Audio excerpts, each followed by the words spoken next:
Hello and welcome back to the Social English Podcast.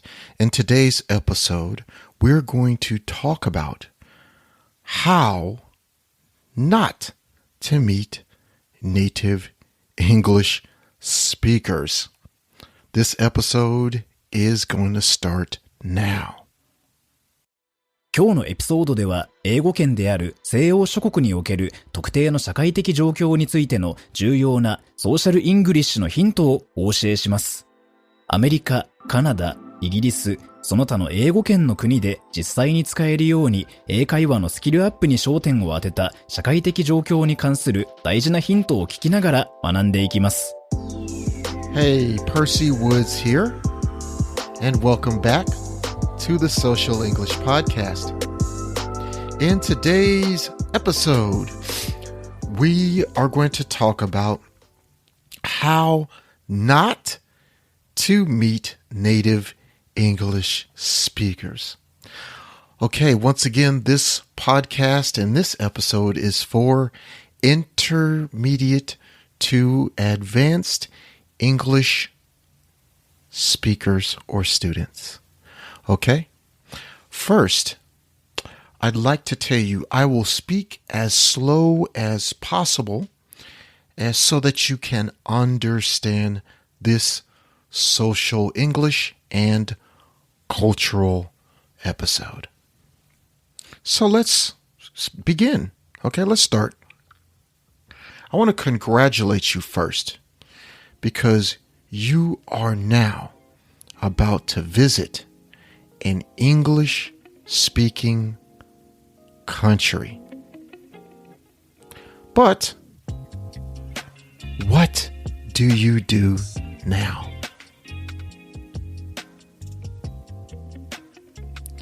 You want to go sightseeing. You want to go see some of the amazing things you've seen in movies and on the internet and your favorite shows. You want to go visit the Eiffel Tower. You want to go see the Statue of Liberty, the Golden Gate Bridge, Big Ben, the Opera House, and many other things. So, you go leave your hotel and you go sightseeing and you happen to see some local people. These people are native English speakers. One of them talks to you and introduces themselves. Her name is Jessica, and she is very nice.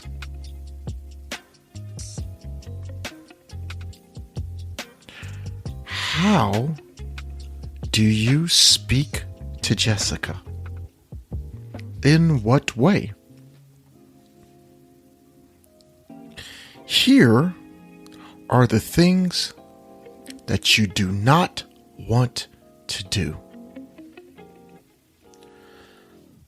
The reason is because Jessica is nice and friendly. You want to keep Jessica as a new friend.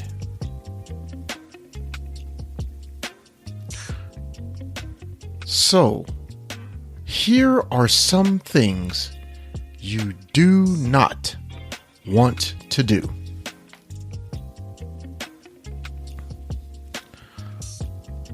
First, don't use many of the English phrases you learned. Sometimes they can be okay,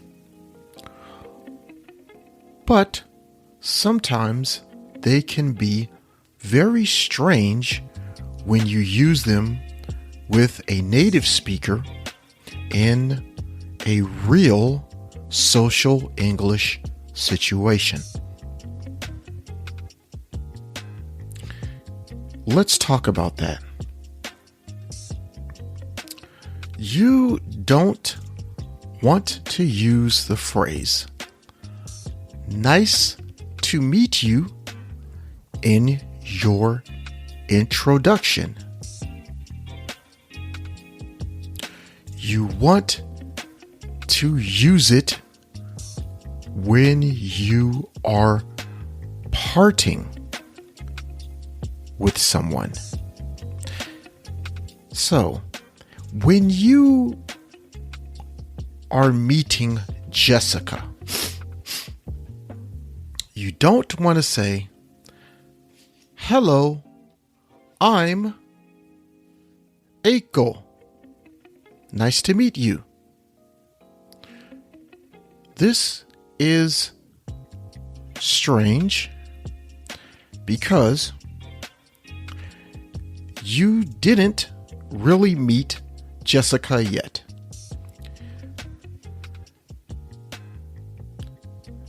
What has occurred is that you have initially, this is the initial stage of you meeting Jessica. So you cannot really say "nice to meet you" yet. So it is polite to say "nice to meet you," but it matters when you say "nice to meet you." Okay? So let's talk about that. When you first meet Jessica, you say, "Hi, my name is Eiko." You have a small conversation, and then, or a long one, or a long conversation. After you have the conversation, now you can use the phrase,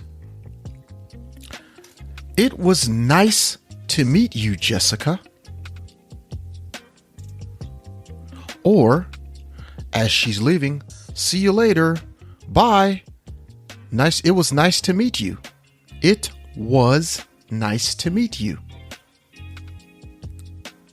Okay? So we want to use "nice to meet you." It was nice to meet you, or the phrase "nice to meet you" at the end of our initial introduction. Okay? So the first time our introduction happens after the complete interaction, after the conversation is finished. That's when we will use that phrase. 2. Another option to this is, instead of "it was nice to meet you," you can say, "It was nice talking to you," or you can just say, "Nice talking to you." Now, it does sound a little strange, but in regular social English, this is normal and okay. Okay? That is another option. You can say, "I'll see you later. It was nice meeting you. It was so nice to meet you. It was nice to talk to you. Nice talking to you." Any of those are good phrases to use, but remember to use them at the ending of your interaction and conversation.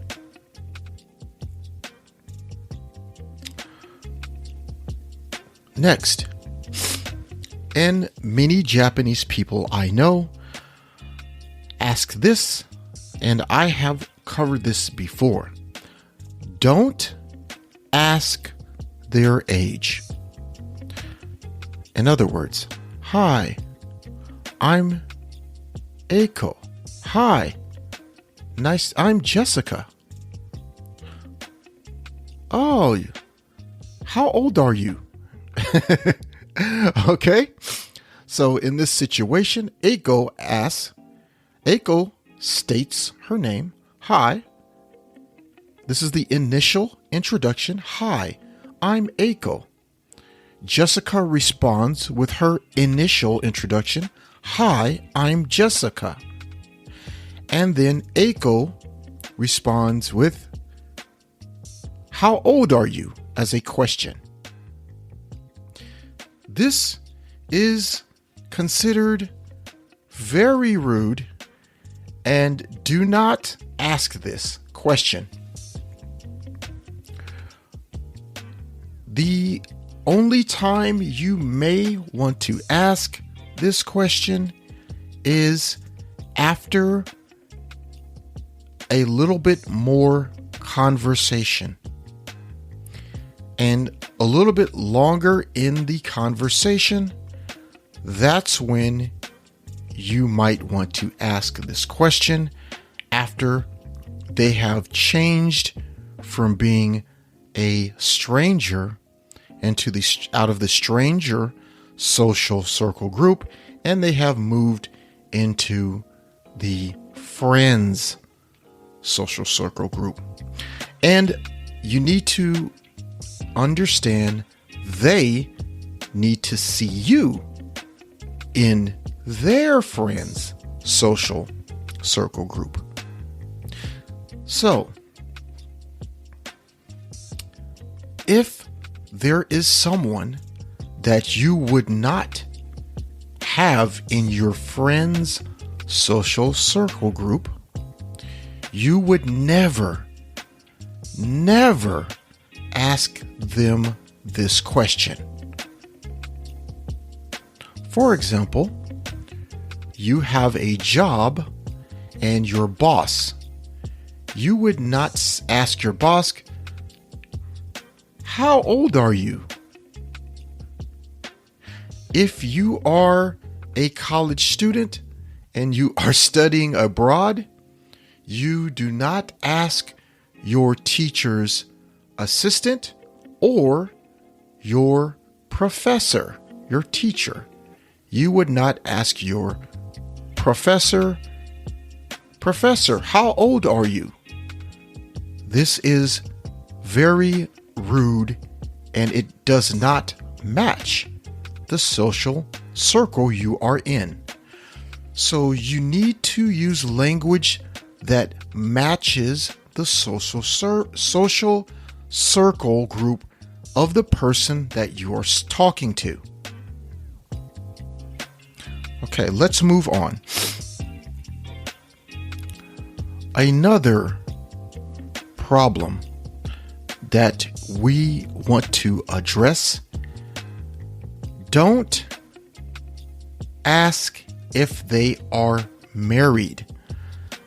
This is the same as asking their age.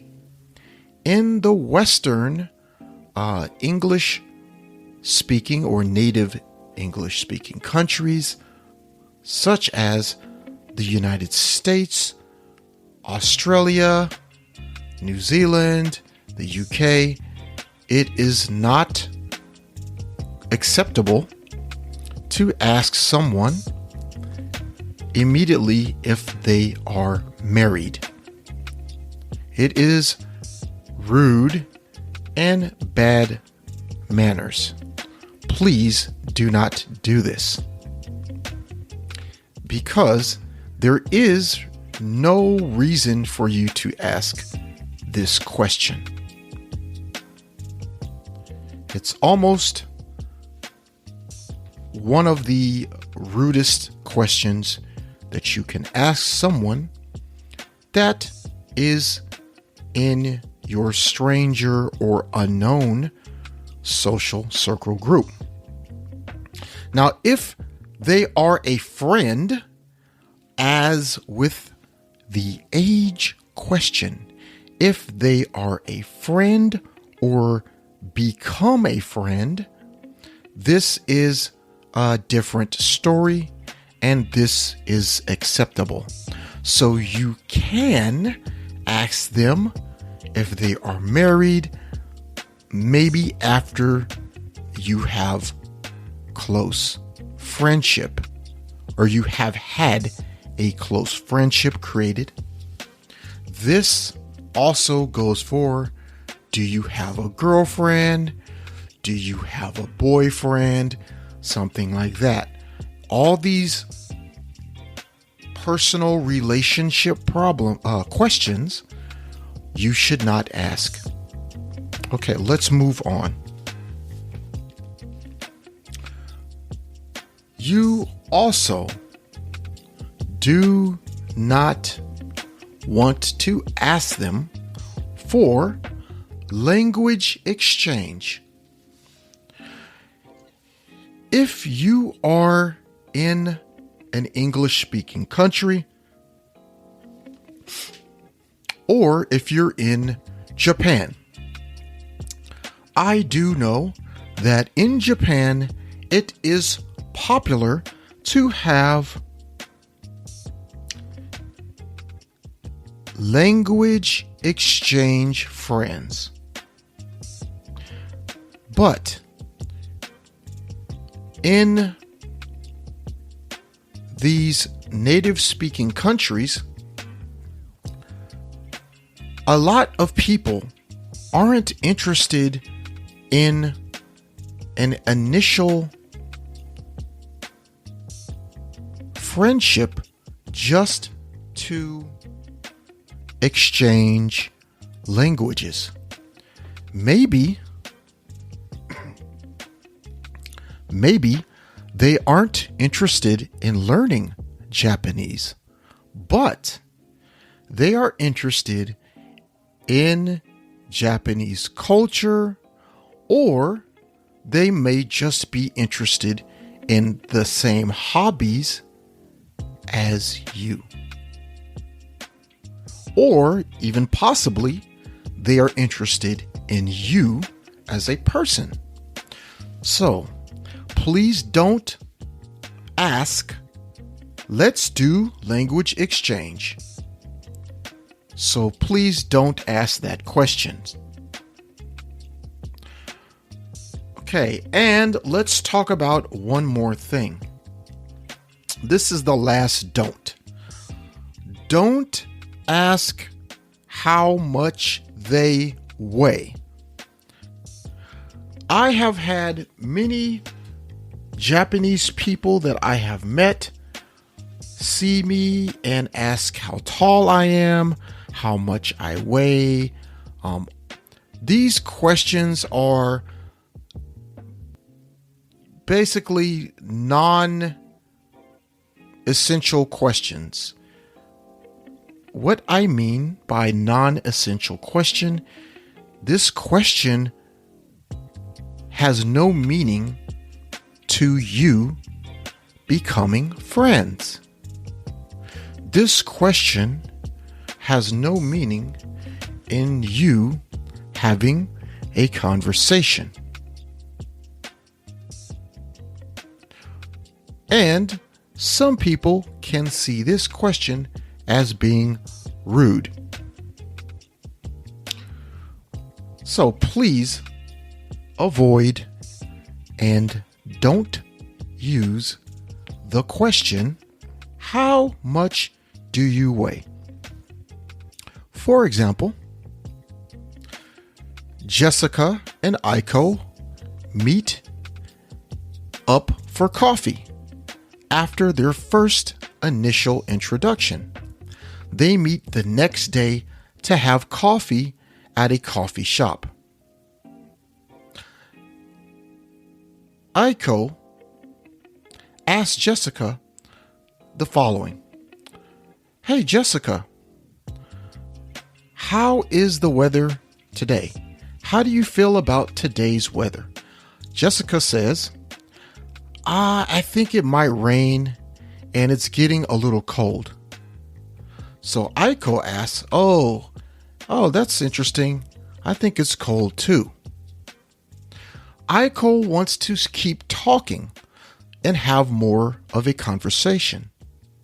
So Aiko asks Jessica, how much do you weigh? This question just changed the way Jessica looks at Aiko. Now Jessica thinks that Aiko may be being mean or rude. And Aiko just thinks she asked a good question she learned in her English conversation classes in Japan. So please understand that there are some questions that you do not want to ask in native English speaking countries to your new native English speaking friends. この章を気に入っていただけたら、5つ星のレビューをぜひお願いします。コメントは英語か日本語でお書きいただければ喜んで読ませていただきます。realsocialenglish.com にアクセスしてぜひ無料でダウンロードしてください。ほとんどの日本人の英語を勉強している人がやってしまいがちな7つの間違いとその正しい言い方。また、毎日英語を上達させるのに役立つ資料もたくさんあります。Apple Podcast、Google Podcast、Stitcher、そして今はパンドラでもポッドキャストを購読いただきます。支援者になっていただけませんか？私たちがこの章を作るための支援として5ドルの寄付をお願いできませんか？今後のエピソードで感謝の気持ちをお伝えします。また、そこでしか利用できない新しいコンテンツも入手できます。patreon.com/socialenglish からご参加ください。ソーシャルメディアで私たちのポッドキャストを友達にシェアしたり、Twitter、Facebook、Instagram のフォローをお願いします。Once again, I want to thank you for joining me in today's Social English episode of the Social English podcast. And remember, you can always play this episode at slow speed if you need to. This episode was for intermediate and advanced English learners. You get to hear a little bit about the social English involved in these episodes. Okay, so please share this with 5 of your friends. And if you have any questions for me, or you want me to do an episode on something you have a problem with, please contact me on social media. Twitter, you can leave a message. Instagram, you can leave a message. As well as you can always email me directly at percy@realsocialenglish.com. PercyRealsocialenglish.com. All right, so that's going to do it. Peace and love, and I'll see you in the next episode. 今日は楽しい時間をありがとうございました。ぜひ私たちのウェブサイト realsocialenglish.com を訪問して日本語訳と役立つ情報を手に入れてください。また次回お会いしましょう。バイバイ。See you next time. Bye bye.